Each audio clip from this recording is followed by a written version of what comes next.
Thank you for both of you saying, but I was in tears.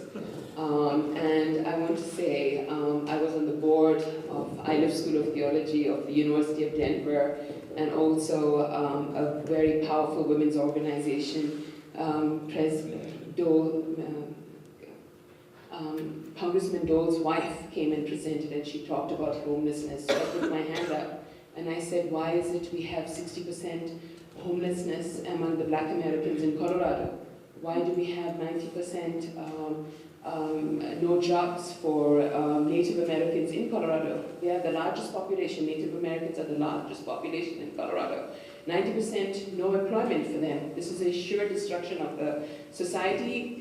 80% blacks do not have jobs. The dropout rate in Colorado itself, I'm only going to talk about my backyard, is 65% for Black American students and Hispanic students. I said, what are you doing? This is a failure of an educational system, an apartheid education system here that are going to put these children in jails and reformatory schools. And also I want to talk from a Kuwaiti standpoint, which is my homeland and India. We were colonized by the British, colonized by the British in Kuwait and India. Both my grandfathers died. My mother was put in a boarding school at the age of 2. My father, thank God, he became a self-made man, but he didn't have a father from age 6th grade, didn't graduate grade 6th grade, speaks 8 languages. So the point I'm trying to make to you is, I was thrown out of these boards because I protested the Christopher Columbus parade, and I went as the Native Americans, with the Native Americans, the only board member in the history of Iliff School of Theology who walked with the professors and students. The authorities told me, no, we do not want this representation, and finally you have given me confirmation because I am speaking truth to power. So as a board member, they expected me as the youngest colored female. They got all of this covered, and I was giving them money. I gave the money to the students who were jailed and beaten. And I have to tell you that the city auditor, Mr. Gallagher, carried me and took me so I would not cross the line, because if I crossed the line, I would have been jailed too. He got scared because he knows that I give so much time and I'm associated with the UUs. He got scared to death. He carried me, and that's how I was not put in the paddy wagon. But after all of that, and I paid for the students, and I went to the board and I said, this money is for the students, it's not going to go for the university. I was thrown out. They said, you're behaving in an irresponsible fashion, you shouldn't have gone for this march, and you're the first board member. But the professors love me, the students love me. So what I'm saying to you is, they wanted a puppet. They want the board members to be puppet. They wanted my money, but they want it for their institution. If you don't mind, I would like to address this issue in a very short manner. One thing that is very clear to me in my study of dissent voice in this country, in the West in general, it obviously achieved nothing. It wasn't designed to achieve anything. I spoke about breaking society into margins. This operation prepared the ground for globalization, for monopoly culture, and we cannot really fight against it within the current construct of left thinking or dissent lifting or progressive thinking. What we are dealing with, and this is exactly what you describe now, is controlled opposition. And Palestine, for me, is a test case because we have the entire discourse shaped not to offend the Jewish people in spite of the fact that what we try to oppose is the Jewish state. How funny is this? And guess what? They succeeded in not achieving a thing. I don't understand. What is the word you said? Controlled opposition. Controlled opposition is that the opposition is itself controlled by those whom we try to oppose. Yeah. First, I'd just like to thank both of you. I guess the question would be, it's almost impossible for me to ask the question without contradicting what you say about demonstrations, because I don't believe that. I think the film, I don't know if you've seen it, The Power of the Powerless. It was when 8 million people stood up, parents of the children that were beaten in Europe, that led to, and it's always been demonstrations with understanding what you've said. It's people who understand that and do not get into what I think your description of the other, and how we only arrive at reconciliation when we understand at the compassionate level and the clarity you talked about, what are the roots of the problem, and we put our lives on the line non-violently, that all change has happened. I will try to be more precise. I think that 30, 40 years ago, 30, 40 years ago, demonstration had an impact. Anti-Vietnam War demonstrations had an impact. I don't have any doubt about it. This was the way in which we protested, we delivered a message. In the last 20, 30 years ago, demonstration didn't achieve anything, because they couldn't achieve anything, because we were not allowed to explore the real problems that concerned us. Now, look how ineffective were the anti-war demonstrations in regard to a second war in Iraq. It was shocking. However, people in this country and in Britain expressed their unwillingness to go to war just 3-4 months ago, in the case of Syria and Iran. And somehow, your administration and the British government had to listen to it. But these were not demonstrations. There were no demonstrations.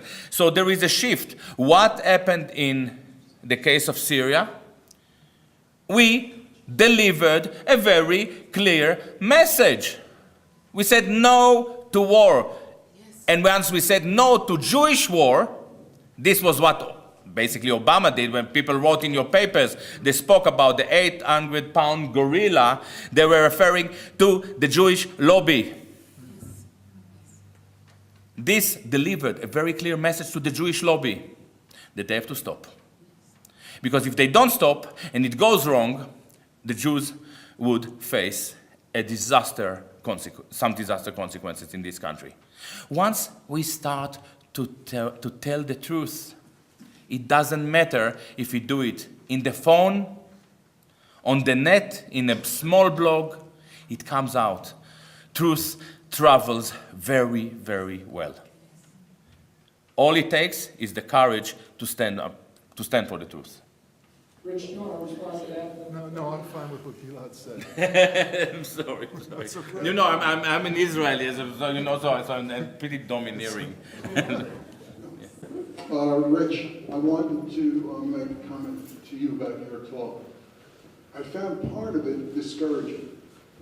The reason I found part of it discouraging is what I heard was that the resolution, in part, depends upon self-awareness, depends upon self-examination, depends upon myths, separating myth from reality.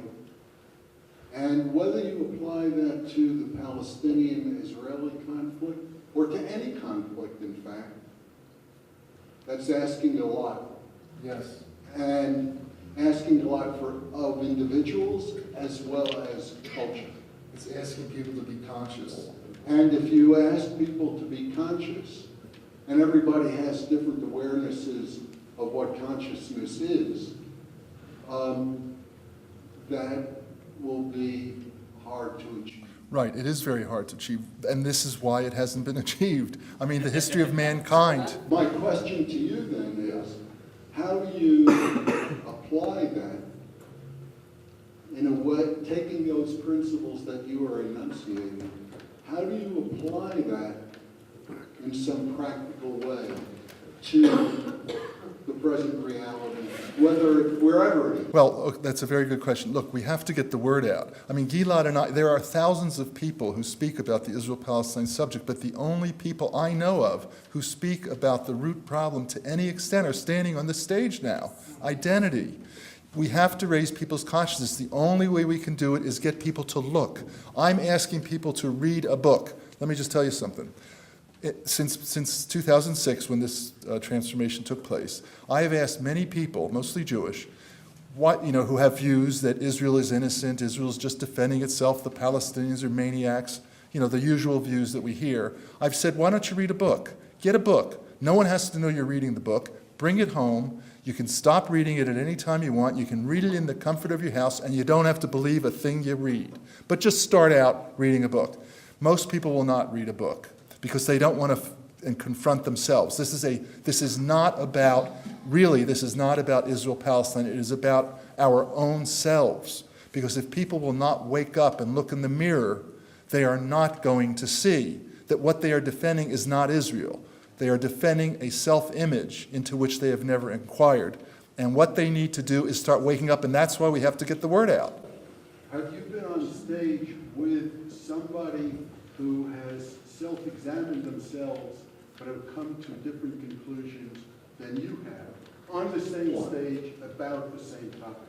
The reason I raise that is because I frequently feel that when you have one point of view on the stage, and I'm not an expert in the Middle East issue, I would like you and somebody else who has also done self-examination, but comes to different conclusions, to be on the stage. Okay, what I'm saying is, first of all, what I'm saying, and I'm not claiming to be anything special, but what I am saying is no different what the Buddha said, what Jesus said. If someone claims to have self-examined and reached the root of their self, and they still look at the world through the eyes of separation, and they come to the conclusion, for example, Israel's just defending itself, or Israel has a right to exist the way it is, then they haven't gone very deep in their self-examination. It's as simple as that. This is a spiritual problem. It is the most difficult problem to overcome that there is, and that's why you are right, why you are discouraged,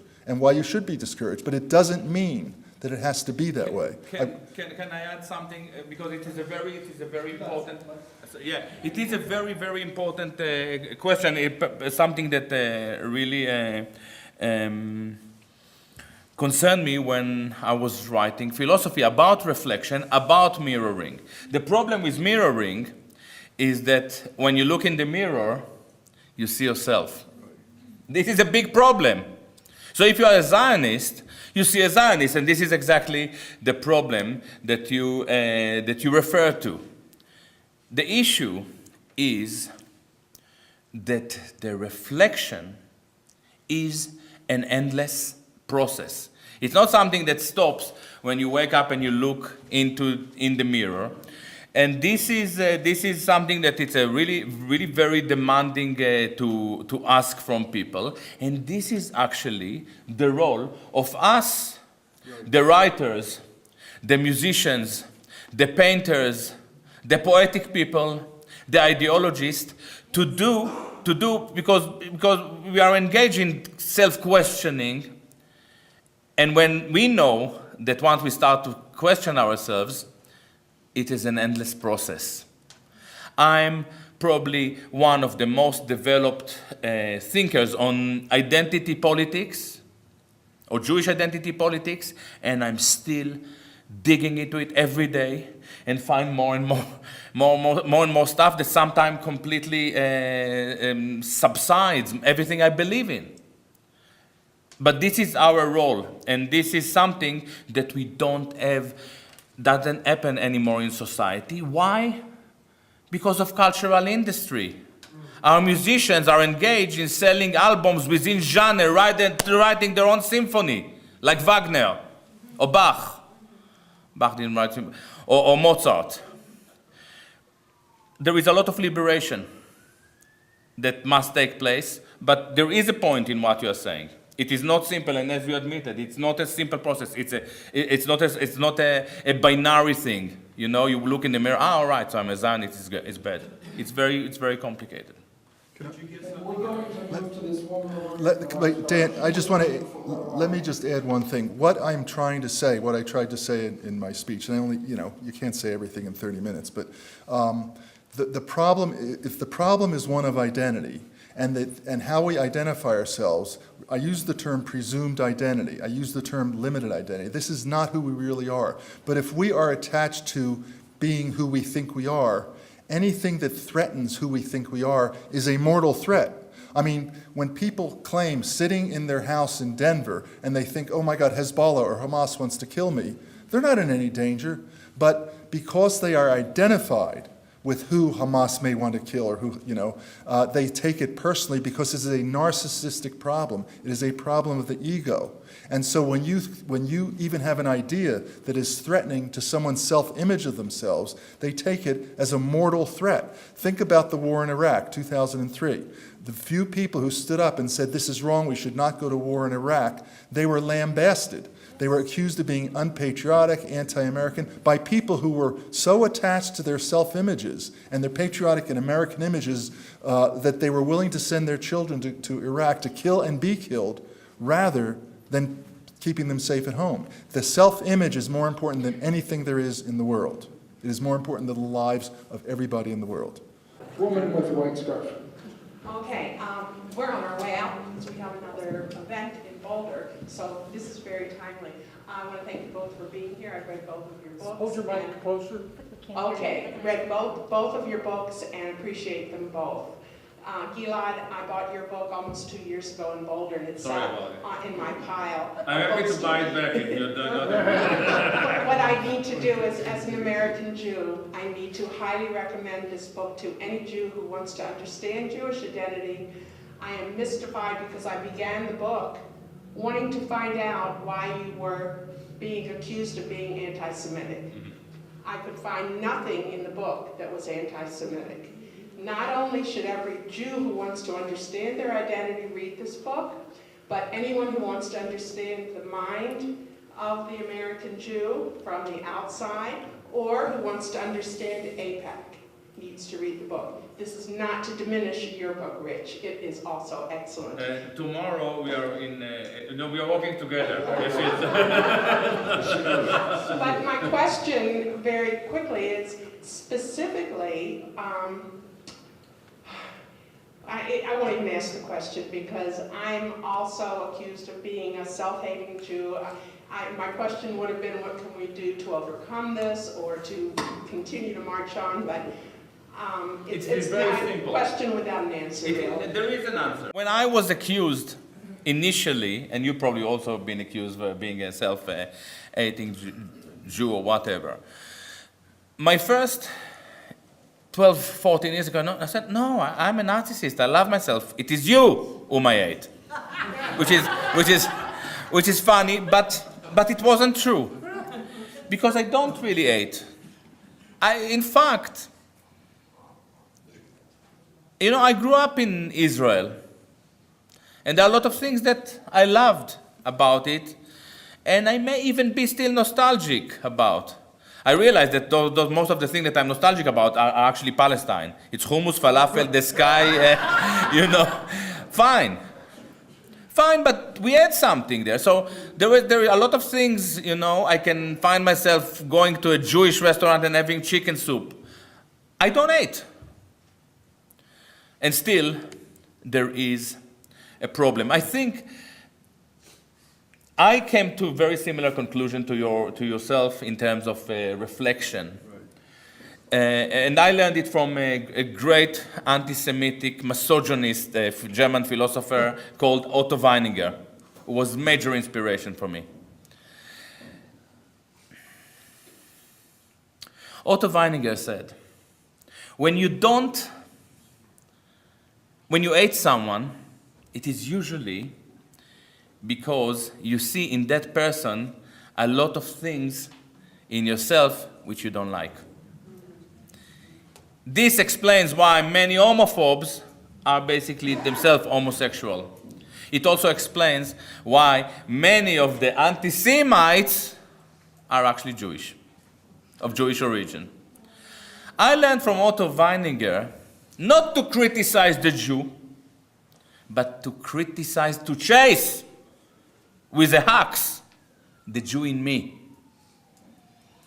This, which is exactly reflecting on your ideas, as I understand, unless you change them since you wrote the book.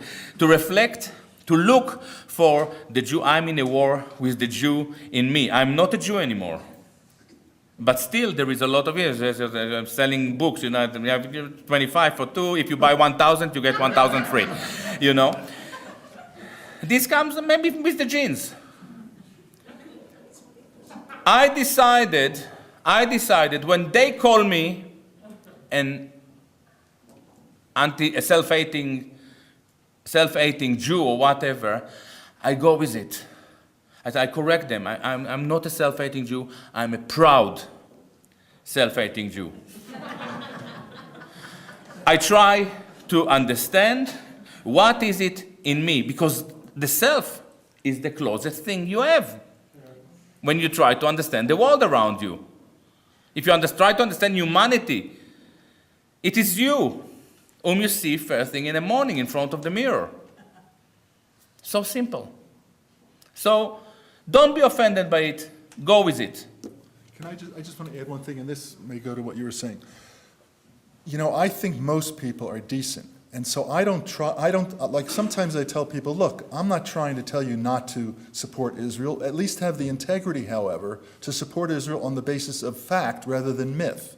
And that's why I tell people to read a book, because I believe that some people, if they're willing to read a book and start seeing what's really going on, they'll become outraged. I mean, I know a few Jewish people who, when they discovered somehow what Israel was really doing, they got really angry because they were lied to. They said to me, they lied to us. I've been lied to all my life, and they were very upset. Some people have been upset for years about it. I was lucky. I wasn't even upset for a second, because all of a sudden the idea came that I'd been lied to, and okay, that's the way life is.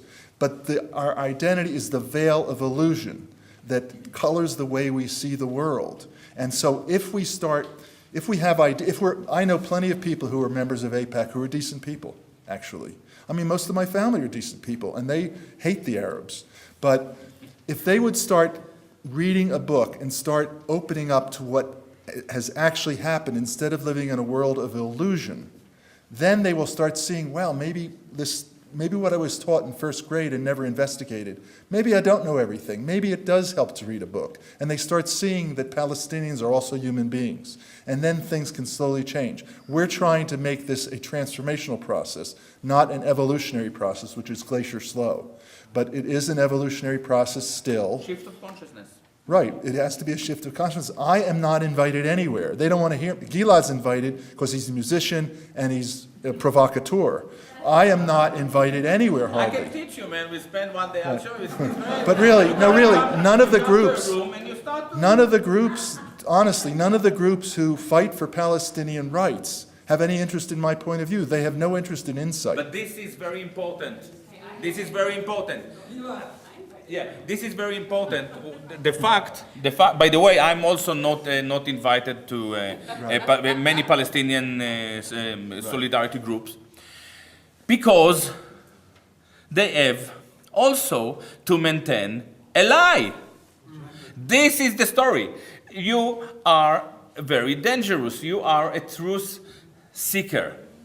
And again, once you become true Americans, we wouldn't need Palestinian solidarity movement. By the way, the Palestinian solidarity movement is not a solidarity movement, it's a solidarity industry. It's an organization that make a lot of money, getting mainly from George Soros, who is a Jewish Zionist, that also supports J Street. and actually support on your entire progressive network in this country. You know, these people are funding NGOs, civil societies, and make sure that we going astray, that the truth is not spoken. It is so simple. Okay, we have one on this We side. have one over there. Let's go over there and then Let me recite, there's Dorothy, and then Lee, Dean, and the gentleman back there, and then you've got some others over there too, so. Try to get to all of you. And by the way, about books, you all heard that Rich Forrest's book is back here, and of course, the book is here. I was very influenced by the book, Mike. Cleansing of Palestine. Mike. Here. By Elon Pape, and also Norman Finkelstein's books, Is There Image and Reality of Israel Palestine? I wonder if you comment on that. But Dorothy is our next question. Yeah, in terms of, it sounds, Rich, like you're thinking in terms of a one-state solution as being more practical. But my question is, in terms of really moving something forward at faster than glacial speeds, I'd like to hear from both of you in terms of a both cultural and broader economic boycott and what you think of that. I'll answer first. You want to know what we think about the boycott? Well, I support any nonviolent movement that gets people more aware of what is really going on and that compels Israel to start treating Palestinians like human beings. That's basically what I can say. Yes, I do prefer a one-state solution, but I'm not presumptuous enough to say that has to be the way things. I would prefer it. I think it's a more evolved way of living. I think people do have the ability to get along. It's just that they have all these crazy beliefs they're brought up with in Israel, people bring their kids, their 3- and 4-year-old kids, like in Hebron, to Palestinian schools and teach their children to throw rocks and stones and eggs at the little Palestinian kids leaving the school. These people are trained to be haters. That doesn't have to be that way. But there has to be a uprising of disgust in this country about what the United States is supporting by making all of that possible with its dollars to Israel. So. I'll be very, very short. I hear a lot of people discussing one state, two state, one state, American, English, French, and I must admit that I've never seen a Palestinian deciding whether America should split into 2 states or 50 states or whatever. It's quite unusual. There is something a bit slightly pretentious. I'm not attacking you because I'm part of it. And we have to accept that the path to humanism is to stop interfering with other people's life. Now, another very important thing to say about the one state, and obviously I'm associated. I'm for many years I support the one state. Israel is one state. Right. It is a one state. It has a natural border. It has one area, one sewage system, one electric grid, pre-dial code 972. It is just one state. Where's Palestine? Palestine is within there. I'm getting there. It's just one state that is dominated by Jewish secular racism. Now it becomes even religious as we move along. And the Palestinians are subject to this racism. So in order to address it, we have to make sure, again, that we speak about the things that really are a great concern. It is Jewish racism. Okay, very simple. Boycott. I have a lot to say about the boycott. In general, like yourself, non-violent opposition is great. Stop tomatoes. Stop weapon. Put sanctions. Yes. For the time, the way the BDS, the boycott movement, is operating this year, you are pretty much boycotted. Norman Finkelstein, one of the greatest intellects in this movement, is boycotted. Greta Berlin, who launched the Gaza, the Free Gaza movement, is boycotted. I don't know, but even George Galloway, who is worldwide the best English speaker on the issue, is now boycotted. I didn't hear about them boycotting many Israelis. But so far, they managed to boycott every intellectual in the movement. So we have boycott. Divestment is, nobody knows what it is. You need a dictionary. And sanctions is something that, except Kerry, nobody speaks about. Sanctions, that we will have sanctions eventually, is something that those great Soros Palestinians don't speak about. But here is my problem. I have a serious problem with academic and cultural boycott, and I get a lot of flack for it. Because I believe in freedom of speech. And ideally, we should have a Zionist here today, or two Zionists, and we can discuss. Because I believe that when we talk about things, we push the discourse forward, and we bring peace. Also, yesterday, I was in New Jersey. There was an event. I gave a talk. There were two Palestinians from Gaza. One of them was on the border for 125 days. He is a Palestinian activist, came for a tour of talks, speaking tour in America. 125 days. When is the last time you waited in the airport for 125 days? When we have 1 hour delay today, I had a shit fit. Okay, 125 days, it's beyond belief. Now, if we want to support this Palestinian young man and his freedom for speech and freedom to talk, we cannot at the same time being the boycotters of freedom of speech ourselves. We have to accept that freedom of expression is an elementary right. That's what I believe in. Back here. I want to thank you both for coming. I really enjoyed both your talks. And I think, Gilad, there may be a connection between Ann Arbor and freedom of speech. This is a Universalist church. We belong to the Unitarian Universalist denomination nationwide.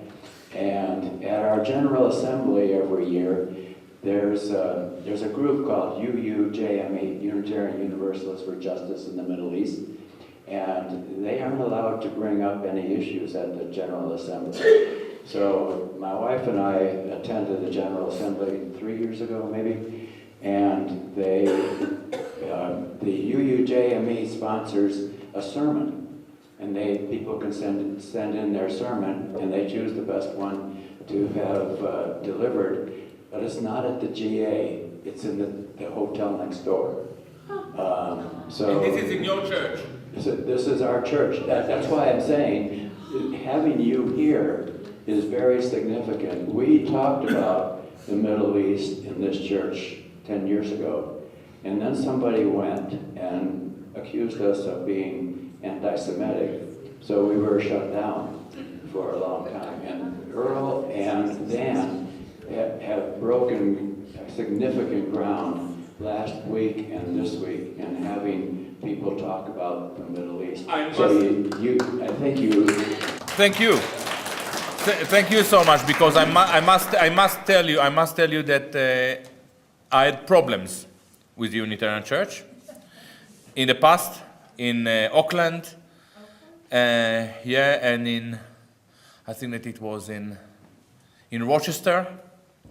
In one of them, I came and they had to check me and to talk to me. It is pathetic.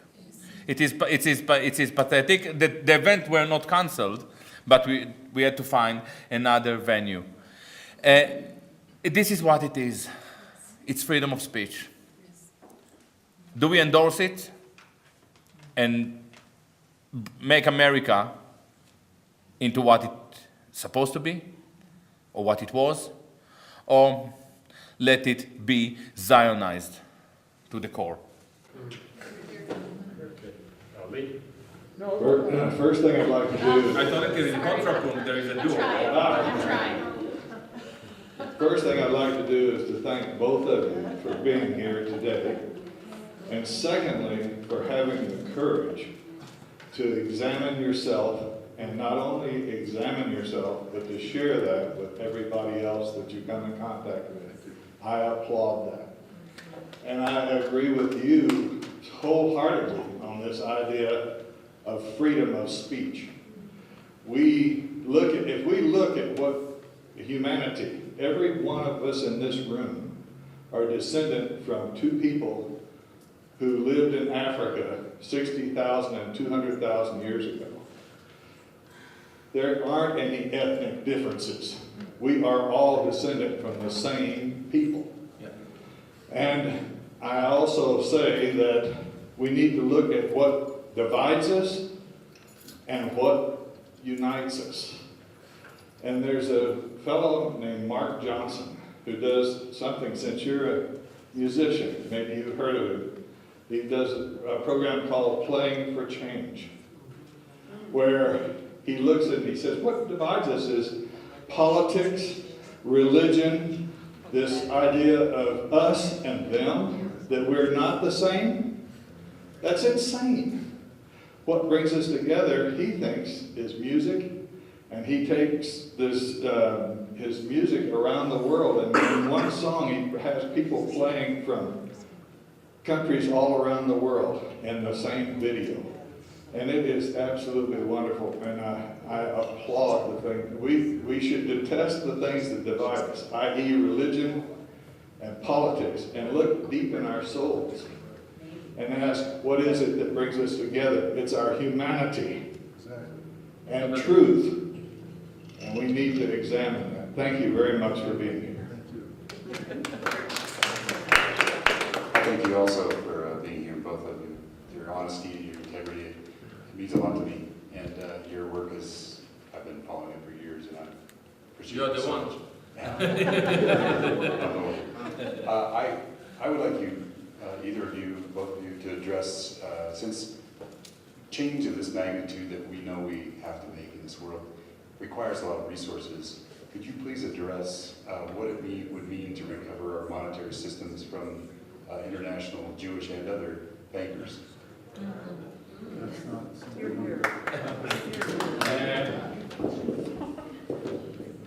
You can't believe how simple is the answer. You can't believe. Just say it, as you said it.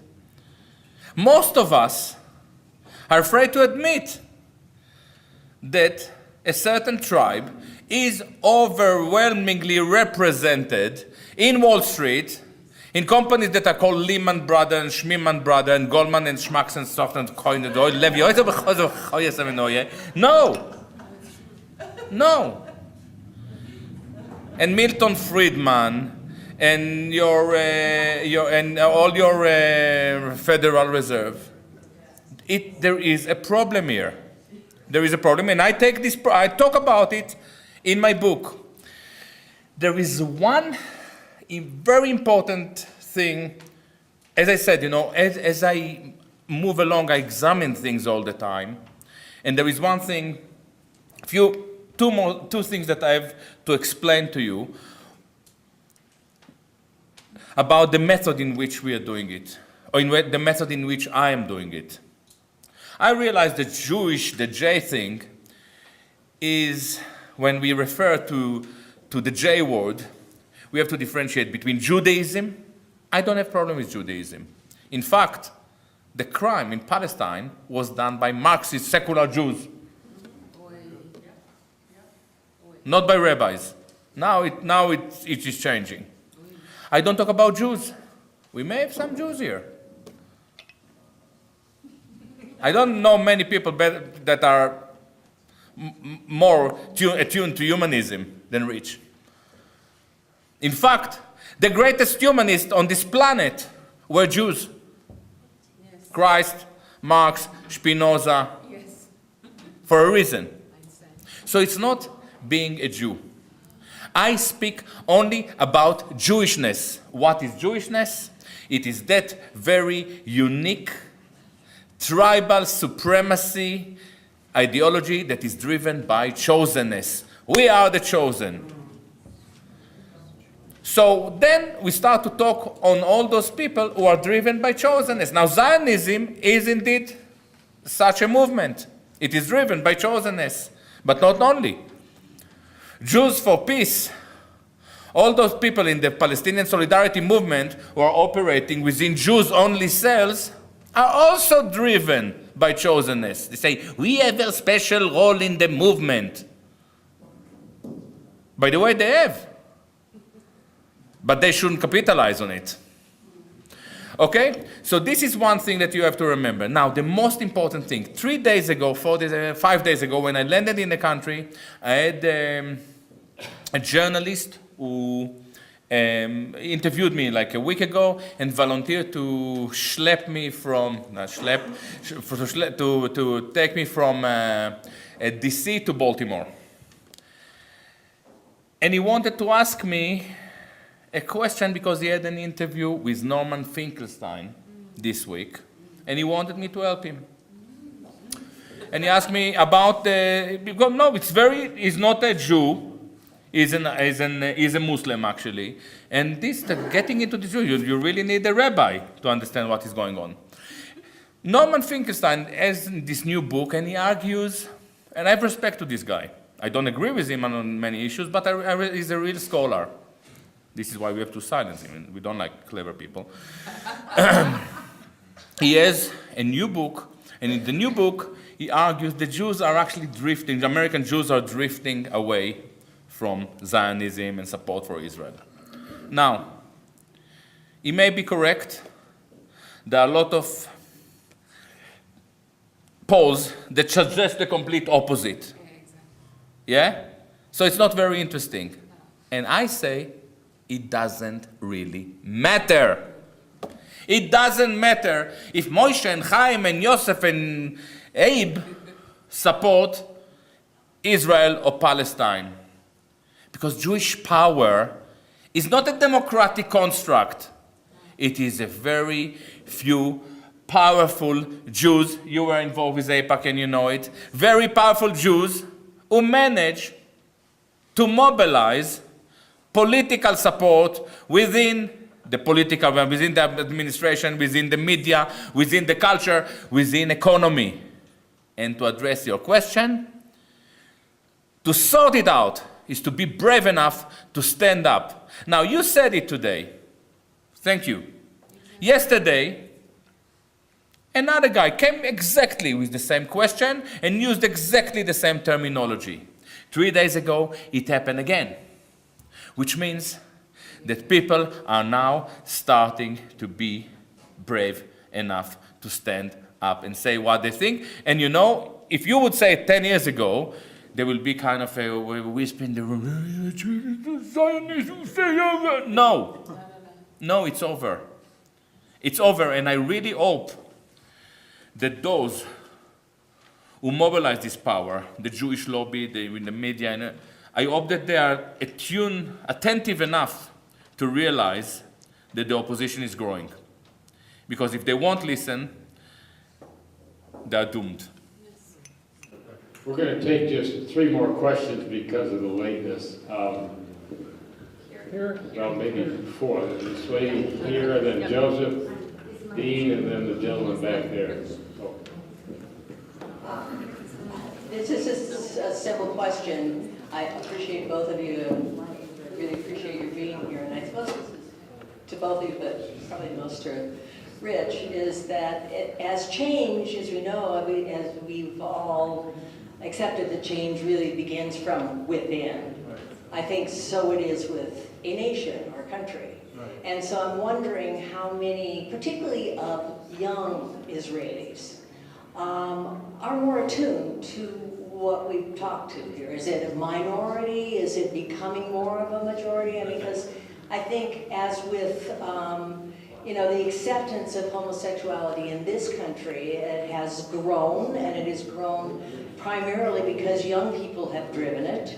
And so I'm wondering. I'm not an expert. I haven't studied that particular issue, but what I can tell you is that when people start becoming aware of what's really going on, there are going to be the other people who don't want change, who like things the way they are, who like the status quo, so there will be a greater reaction. So you see in Israel, the vehemence, the hatred seems to be growing, but at the same time, I do believe that there are more and more Israelis who are refusing to serve in the IDF, who are speaking out against the policies of their country. It's hard to say, but I do think that as with the internet and with the fact that you can't hide things as easily as you once could, the world is starting to become more and more aware. So some people are going to become threatened by that. As the world becomes more aware and starts criticizing Israel more and more, people with the consciousness that Israel is a safe haven for the Jewish people, it must be protected, we need Israel, they're going to become more and more threatened. And when your identity is threatened, you will not stop at anything to protect that identity. There is nothing that is out of bounds. So so there could be a lot more violence. I would suggest that Israel left, and it's not success, this is something that we all agree about, is non-existent. But life is complicated. At the same time, as much as Israel is becoming more and more what we call right-wing, Israeli youngsters, and you spoke about kind of even gay liberalism in Israel, what some people in the left call homo-nationalism. It's not me, I didn't come up with this term. Kind of queers who are actually very patriotic and nationalistic. Actually, Israeli youngsters are less and less willing to die. Okay, so it's a dialectic thing. Israel is becoming more and more nationalist, however, less and less patriotic. That's very close to the question I was about to ask. Your preservation of my existence, which I assume is my identity initially, requires violation of my deepest moral and spiritual precepts, truths. What good is my identity? I didn't understand the question. Okay, the question is, the preservation of my identity, my existence, what my assumed identity, I think that's my existence, requires violation of my deepest moral and spiritual precepts. What good is that existence? What good is that identity? What I'm saying is that before we are Jewish, Christian, Muslim, English, American, we are human beings. We are human beings, and that is our common connection. Everything else is a superimposition on that, and so, and what you're asking is if your identity includes, I guess, qualities that are not humane, what good is it? Well, it's the ego. We're talking about the ego. It's so we all have so many identities, and so the question is, do we keep inquiring within? Do we keep looking and noticing where we are stuck and where we are blocking our connection to all of humanity? I'm sure everybody probably runs into people who they have a certain idea about, an assumption about how this person is, whether they're gay, black, Puerto Rican, Chinese, whatever. Everybody has these preconceptions, and these are all ideas that are unnecessary. I have a radical answer again. Good. Scrap your identity. You don't need it. Identity is nonsense. The whole idea, and that last 3 weeks ago, I gave a similar talk in Japan, and there were 5 black people, which is very unusual, but they all read my book. They all read my book because my book is about identity politics. And it is there to oppose identity politics. And when I said, they ask you to identify as black because they wanted you to segregate yourself. And they all say yes. This is the trick. Identity became a very, very, very dangerous tool that actually remove us from what we are. He is rich. I'm Gilad. Your name? Dan. Din. What is wrong with being Gilad? Why do I have to identify as a Jew, which is a metaphysical concept that is not attached to myself? This is the trick of the new left. And those of you who will come, I don't know where exactly I'm talking, in the next 2 days here in Colorado, I'm going to explain exactly how they did it with Frankfurt School, with the 68 Revolution. They were clearly, it was a clear project, an attempt to destroy the West, to destroy America, to destroy Britain, to destroy France, initially to destroy Germany, and guess what? They succeeded. But we now understand what they did, and we will resurrect ourselves. My question is rhetorical. My question is rhetorical. Tikkun and Teshuvah are the deepest heart that I can see as a non-Jew in the Jewish faith. Teshuvah, Tikkun. And, okay, louder. I don't understand what you're saying. Teshuvah, and Tikkun. Sewing up, bringing back together, making whole. These for me are the deepest portions, for me as a non-Jew, in the Jewish religion, which I respect enormously. So my question was, if things violate those, am I still Jewish? That was another way of saying the question. And I have one thing, as a response to Dr. Hoffman's, what makes this practical? How do we do this? This self-reflection is very difficult. Story, 2003, south of France. 20 Israelis, 20 Palestinians invited to come and spend time there. They spent 3 weeks. First week, considerations of self, of identity were aired by a speaker. Second week, each participant told their individual personal story of what happened to them in this conflict. Third week, they're embracing each other and return to Israel to work for peace. I mean, I forget what I was going to say because, what was I going to say? I forget what I was going to say. I had an answer, and then what you just said made me forget what I'm getting older. So. Okay, we've got 2 more, and then a special treat. Gilad has offered to play a little bit of saxophone for about a minute and a half. Thank you for being an example, for telling us to speak out, to expose the myths. And some of the native elders that I know said that the Palestinians are the native peoples of that Middle Eastern region. So, can you guys be quiet over there, please? Can you be quiet? Thank you. It's important for us to address the truth, and as you both said, to expose these myths and the creation of the other, an enemy, and that's been done throughout history, right? So we know from recent history, we've got the Levant Affair, Operation Ajax, Operation Gladio, 9/11. These are lies that are made to create the enemy, the other, to justify agendas. So I'd like you to both address this because whoever controls the narrative will control where we're going as a species. And there's a great book that I'm just learning about the history of the formation of Israel against our better judgment, and that's available from If Americans Knew. So that's part of getting to the root source of these, so we can. Look, what I'm saying is the root source of us against them is the idea that we are a separate self. That's what I'm saying. We are not separate.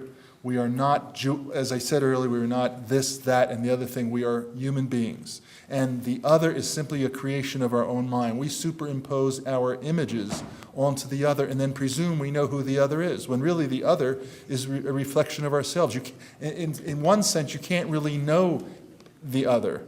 But in the other sense, we are all the other. We are all the self and the other. But the idea of self and other, as soon as we take on a limited idea and presume ourselves to be who we're indoctrinated into thinking we are, that already creates a barrier. That's why I talked about how we're all comfortable with ideas and behavior that fit within the framework of our identity, but ideas and behavior that fall outside that framework are perceived as possible threats. I understand that we have to transcend those identities, but the thing is right now we're given this huge narrative about the Islamic terrorists, the fundamentalists, so that justifies this That's why I keep trying to get people to study the history. I am not trying to convince people that they should be humane even. I'm just trying to get them to start looking at what is really going on as a vehicle for them to start pondering their own attitudes. If you grow up believing, and we're talking about Israel-Palestine, if you grow up believing that Israel has always been an innocent country that simply wanted to live in peace with its neighbors, and I said, look, a lot of people believe that, okay?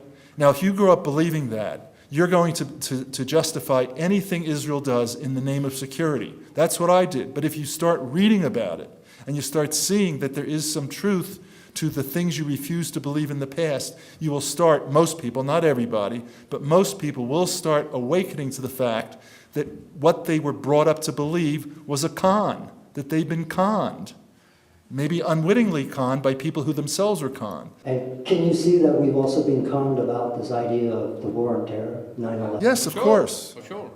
I gave you today a tool, a very important tool. And by the way, I'm not original. I borrowed it from François Lyotard, from a French philosopher who actually himself borrowed it from Martin Heidegger, a German philosopher. I told you, all of you, concealment. Every time they tell you X, you say X in America, and X, you ask yourself, what do they try to conceal? It is very simple. So when, for instance, this is a beautiful example, and you're going to be annoyed with me. When you hear Judith Butler and all those nice Jews, now Chomsky did it, when they tell you, "Oi, in the name of our Jewish heritage," we speak about humanism, what do they try to conceal? The fact that there is no Jewish heritage of humanism. What they should say, in spite of being a Jew, I believe in humanism. Because Judaism is tribalism.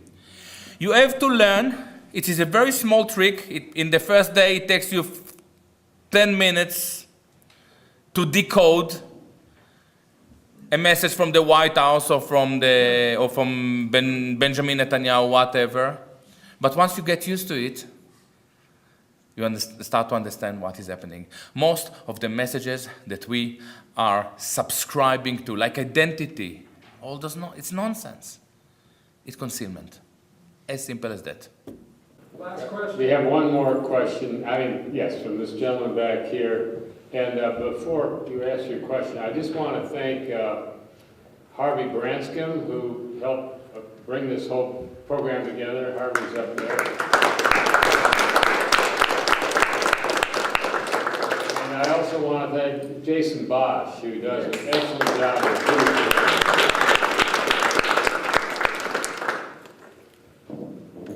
I'd like to thank you both as a Palestinian, born in Jerusalem, lived in Jerusalem, and most of my life I spent it in the diaspora, unable to return back because I happened to be not one of those privileged tribes, with all my respect to you.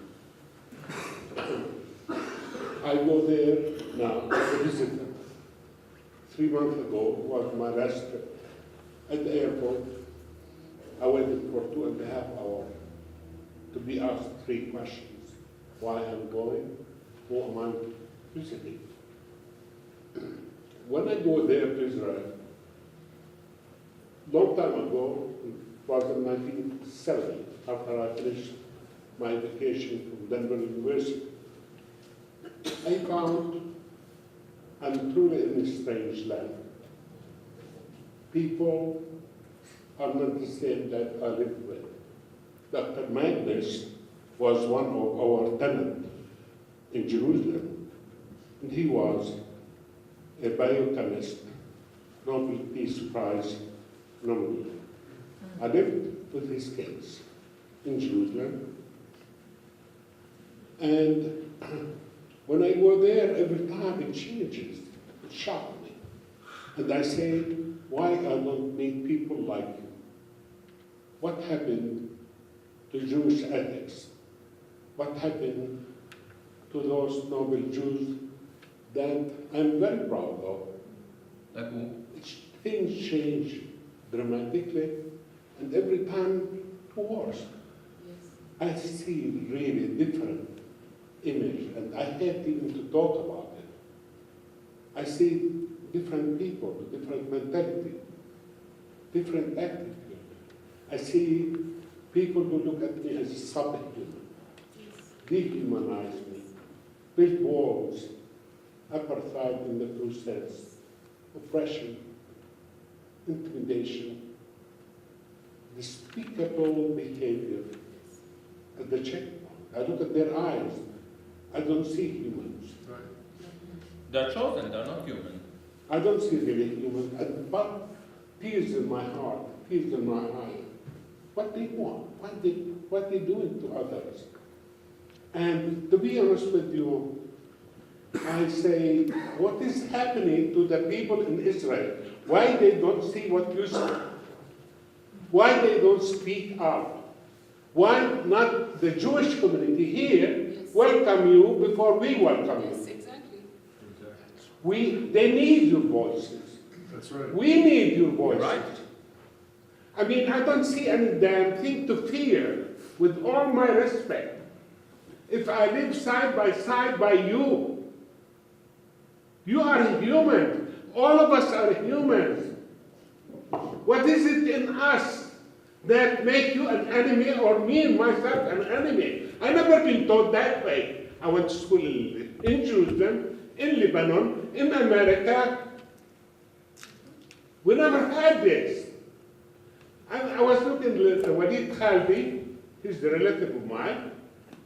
I was looking in the Palestine Institute heritage books, pictures, and I see the Jews in Tel Aviv, they go to Jaffa when they were hungry to eat. So I don't know how we can change this sick mentality, racism, that exists embodied in Israel. Believe me, every time I Let go, me I want to address make it. my trip shorter and get the help of them. I think that this is an incredible testimony. I think that this is an incredible testimony of a person who suffer firsthand what we are not even able to pronounce, which is Jewish tribalism, racism, and chosenness. Now, and this will be the last thing that I'm saying today. Jews have a lot of tragedies. Israel is the current Jewish tragedy. Why is it a tragedy? It's tragedy in its making. Zionism, if I didn't annoy anyone, this is going to shock you now. Zionism, early Zionism, was, take a breath, a beautiful thing. Back in the late 19th century, few Jews followed rich, and they looked in the mirror, and they were devastated. They said, "Oh my God, look at us. We are not productive. We are bankers. We are running the capital. If we work, we are in academia." They realized that the Jewish society is built, every society is built like a pyramid. A lot of working class, a bit of middle class, and a few bourgeoisies. They realized that the Jewish society is the other way around. Maybe there is one guy working in a factory, all the rest were in Wall Street. Amen. These are The early Zionists, Herzl, Nordau, Jabotinsky, Borochov, Pinsker, they said, we are disgusting. The early Zionists. They were anti-Semitic to the bone. But they said, it's not our fault. It all happens because we don't have a land of our own. Now, the diagnosis was correct. The remedy was wrong. They were right, there was a problem. They spoke about the morbidity of the Jews in the diaspora. They said, we go to our promised land. And by the way, they were debating, as we all know, there was Uganda, and there was a project in Argentina, but they all wanted to go to your land, to Palestine. Yes. And they came to Palestine, and they said, we are going to work. Doctors landed in Palestine, dropped their medical career, and work as farmers. And they built factories, and they worked in the factories for almost 2 weeks. After 2 weeks, they realized, or 3 weeks, that there is some cheap labor in the region. And this was the end of the Zionist project. Oi, oi, oi, oi, oi. This was the end of the Zionist project. This was the end of, it took 20 years of debates. What really happened in Palestine? And this is the answer to your question. It was an anti-Jewish project. Zionism started as an anti-Jewish project, but because it was there to establish the Jewish state for the Jews, it was transformed or infiltrated with Jewish ideology. And what is their Jewish ideology? Different, we spoke about it earlier, different forms of chosenness. This is why it is actually the Jewish Marxist progressive, so-called, that cleansed you from, that kicked you out of your village or house, or city, I don't know where you're from. It was actually the good Jews, not the rabbis. Because they surrendered, in spite of Zionism, early Zionism, they surrendered to their Jewishness. And this is what you see. Israel is becoming more and more and more Jewish, and it is also our fault. Because maybe there was one person in the room who was brave enough to say the J word.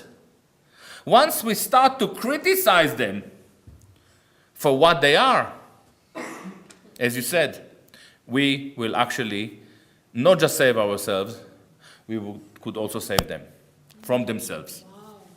I just want to add, I talked about enemy images. When people are indoctrinated into enemy images, they don't see, like you said, they dehumanize you. They do not see a human being in front of them. They see an object. If someone had told them that you were a nice Jewish man from the United States or from some other country, they would see a completely different being in front of them. It is because of these ideas, and it has to do with fear of the Holocaust, being indoctrinated into the world as being anti-Semitic. Zionism is based, Israel can't even exist without anti-Semitism. If anti-Semitism really went away, then what would happen to Israel? The Jews in the United States the young ones at least, probably wouldn't support the government of Israel, the state of Israel. So. All right, well that is going to conclude our program, but before we listen to some wonderful saxophone music, I want to remind people that tonight at 7:30, Gilad will be playing more of his saxophone, and that's at the Phoenician Kebab at 5709 East Colfax. And then tomorrow, between 12 noon and 2 p.m. Both Rich, Ford, and Gilad will be in Boulder, at the University of Colorado in Boulder, at the UMC Memorial Center, room 425. That is the same building as where the Alfred Packer cafeteria is housed. It's the same building. Okay. And then tomorrow night, 7 to 9, Gilad, accompanied by Rich, but Gilad will be the official speaker at We Are Change Colorado, which is at the Colorado Community Center, and that's at 8646 West Colfax, 7 to 9 tomorrow. I want to say one more thing about tonight. Phoenician kebab is some of the best Middle Eastern food in Denver. If you haven't been there, they're amazing. And so the music starts at 7:30. If you do want to go, I encourage you to call and make reservations so they can just plan for seating. And we do have a great band. We've got a bunch of local jazz musicians that we've got on. They're going to be playing with Gilad. So yeah, you guys should come out for that tonight. Will there be a discussion? In the break. I'm going to play just because I'm a saxophonist after all. That's what I'm doing for a living. And I'm going to play one tune that is very important for me. I play it a lot. It is called Wonderful World, because I believe it is a wonderful world.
We know we do not want this representation, and finally you have given me confirmation because I am speaking truth to power.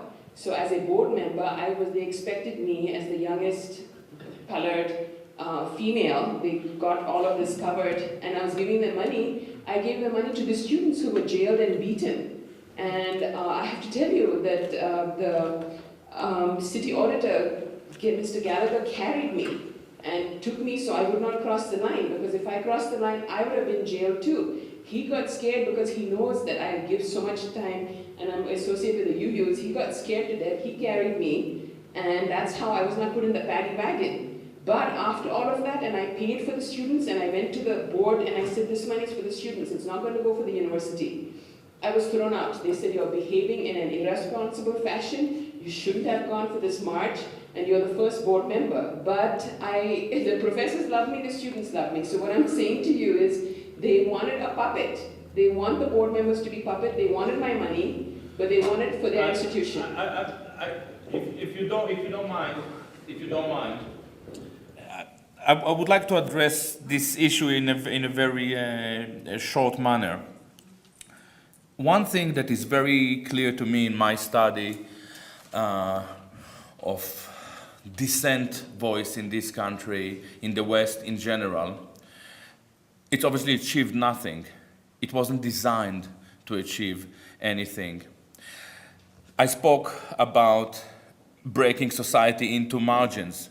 This operation prepared the ground for globalization, for monopoly culture, and we cannot really fight against the other, and how we only arrive at reconciliation when we understand at the compassionate level and the clarity you talked about, what are the roots of the problem, and we put our lives on the line non-violently, that all change has happened. I will try to be more precise. I think that 30, 40 years ago, 30, 40 years ago, demonstration had an impact. Anti-Vietnam War demonstrations had an impact. I don't have any doubt about it. This was the way in which we protested, we delivered a message. In the last 20, 30 years ago, demonstration didn't achieve anything because they couldn't achieve anything because we were not allowed to explore the real problems that concerned us. Now, look how ineffective were the anti-war demonstrations in regard to a second war in Iraq. It was shocking. However, people in this country and in Britain expressed their unwillingness to go to war just 3-4 months ago, in the case of Syria and Iran. And somehow, your administration and the British government had to listen to it. But these were not demonstrations. There were no demonstrations. So there is a shift. What happened in the case of Syria? We delivered a very clear message. We said no to war. Yes. And once we said no to Jewish war, this was what basically Obama did when people wrote in your papers, they spoke about the 800-pound gorilla, they were referring to the Jewish lobby. This delivered a very clear message to the Jewish lobby that they have to stop. Because if they don't stop and it goes wrong, the Jews would face some disaster consequences in this country. Once we start to tell the truth, it doesn't matter if we do it in the phone, on the net, in a small blog, it comes out. Truth travels very, very well. All it takes is the courage to stand for the truth.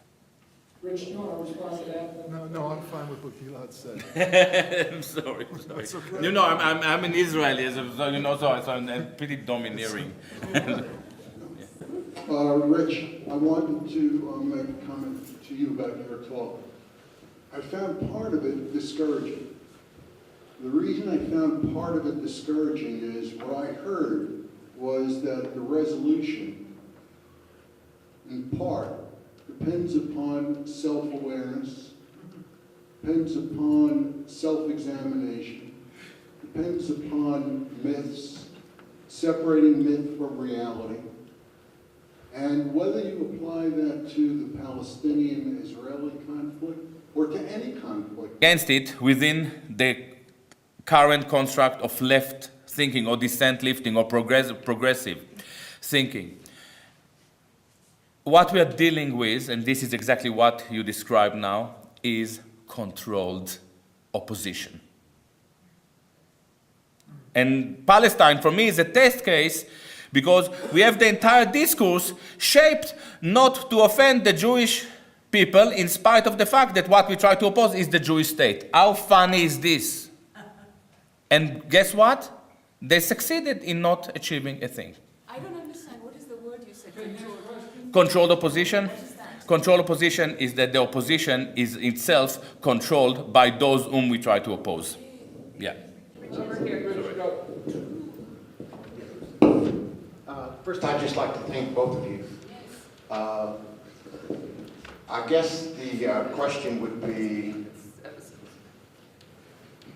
it's almost impossible for me to ask the question without contradicting what you say about demonstrations, because I don't believe that.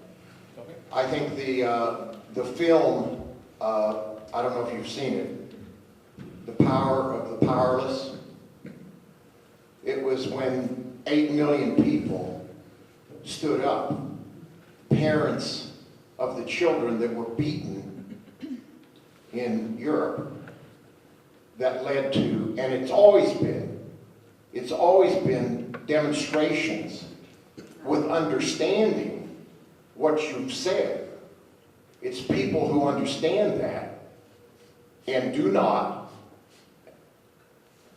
get into what I think your description of the Thank you for both of you saying, well, I was in tears. And I want to say, I was on the board of Iliff School of Theology of the University of Denver, and also a very powerful women's organization. Congressman Dole's wife came and presented, and she talked about homelessness. So I put my hand up, and I said, why is it we have 60% homelessness among the Black Americans in Colorado? Why do we have 90% no jobs for Native Americans in Colorado? They are the largest population. Native Americans are the largest population in Colorado. 90% no employment for them. This is a sheer destruction of the society. 80% blacks do not have jobs. The dropout rate in Colorado itself, I'm only going to talk about my backyard, is 65% for Black American students and Hispanic students. I said, what are you doing? This is the failure of an educational system, an apartheid education system here, that are going to put these children in jails and reformatory schools. And also I want to talk from a Kuwaiti standpoint, which is my homeland and India. We were colonized by the British, colonized by the British in Kuwait and India. Both my grandfathers died. My mother was put in a boarding school at the age of 2. My father, thank God, he became a self-made man, but he didn't have a father from age 6th grade, didn't graduate grade 6th grade, speaks 8 languages. So the point I'm trying to make to you is, I was thrown out of these boards because I protested the Christopher Columbus parade. And I went as the Native Americans, with the Native Americans, the only board member in the history of Iliff School of Theology who walked with the professors and students. The authorities told me